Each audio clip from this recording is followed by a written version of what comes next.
Morning, आपलं स्वागत आहे एबीपी माझामध्ये. नमस्कार. नमस्कार. सगळ्यात पहिला प्रश्न हाच आहे की अमेरिकेच्या या निर्णयाचा आशियाई देशांवरती जास्त परिणाम होताना दिसतोय. भारतावर याचा कोणकोणता परिणाम आपल्याला दिसेल, म्हणजे कोणकोणत्या क्षेत्रांमध्ये आपल्याला याचा परिणाम दिसेल?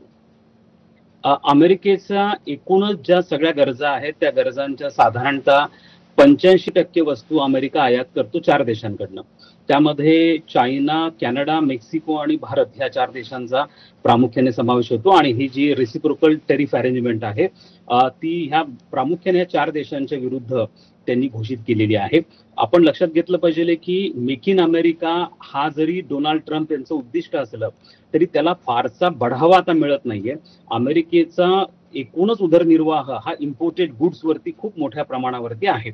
विशेष करून जर भारताच्या दृष्टिकोनातून विचार केला तर आज भारत आणि अमेरिका यांच्यातला एकंदरीत व्यापार हा 130 अब्ज डॉलर्सचा आहे. यामधनं प्रतिवर्षी साधारणतः 88 ते 90 अब्ज डॉलरच्या वस्तू ज्या आहेत त्या आपण अमेरिकेला निर्यात करत असतो. आणि यामध्ये ह्या संपूर्ण व्यापारामध्ये एक ट्रेड डेफिसिट आहे, व्यापार तूट आहे, आणि ती भारताच्या पक्षामध्ये आहे. ती साधारणतः 40 अब्ज पर्यंतची व्यापार तूट आहे.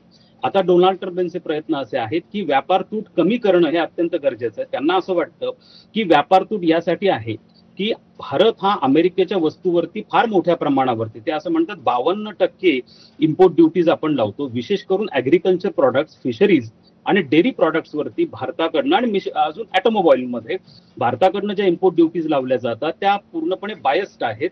आणि त्या 50% जास्त असल्यामुळे भारताचा ट्रेड सरप्लस हा वाढत जातो आहे आणि अमेरिकेला मोठ्या प्रमाणावरती नुकसान होत आहे.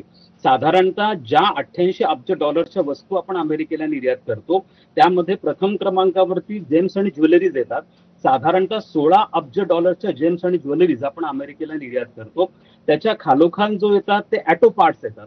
आणि ऑटो पार्ट्स मध्ये टाटा सारखी कंपनी आहे, अनेक आपल्याकडचे वेंडर्स आहेत, स्मॉल स्केल मध्ये आहेत, बिग प्लेयर्स आहेत की जे ऑटो पार्ट्स अमेरिकेला मोठ्या प्रमाणावरती एक्सपोर्ट करत असतात. त्याच्यावरती पण 26% लावलं गेलं. तिसरा जो मुद्दा आहे तो म्हणजे प्रामुख्याने आपण फिशरीज, म्हणजे आपल्याकडचे प्रॉन्स हे मोठ्या प्रमाणावरती अमेरिकेमध्ये एक्सपोर्ट केले जातात. त्याचप्रमाणे ऍग्रिकल्चर प्रॉडक्ट्स देखील मोठ्या प्रमाणावरती आपल्याकडनं एक्सपोर्ट केले जातात. याच्यावरती देखील 26% ड्युटीज आकारण्यात आली आहे.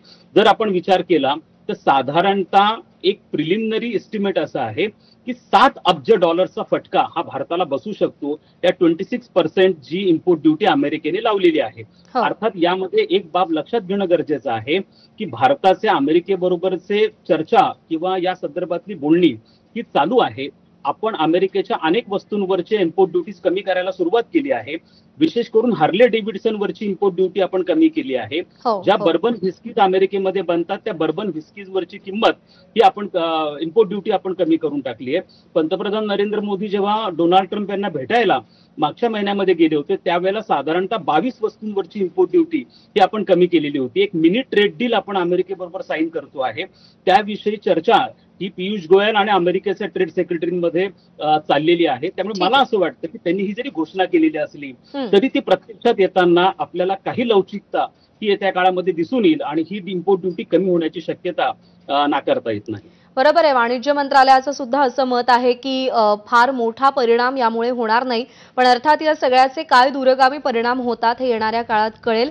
आणि जसा आशावाद तुम्ही व्यक्त केलात की काही सकारात्मक बदल यामध्ये होऊ शकतात. सर, आभार आपले. आपण सविस्तर प्रतिक्रिया दिलीत, मार्गदर्शन केलं त्याबद्दल.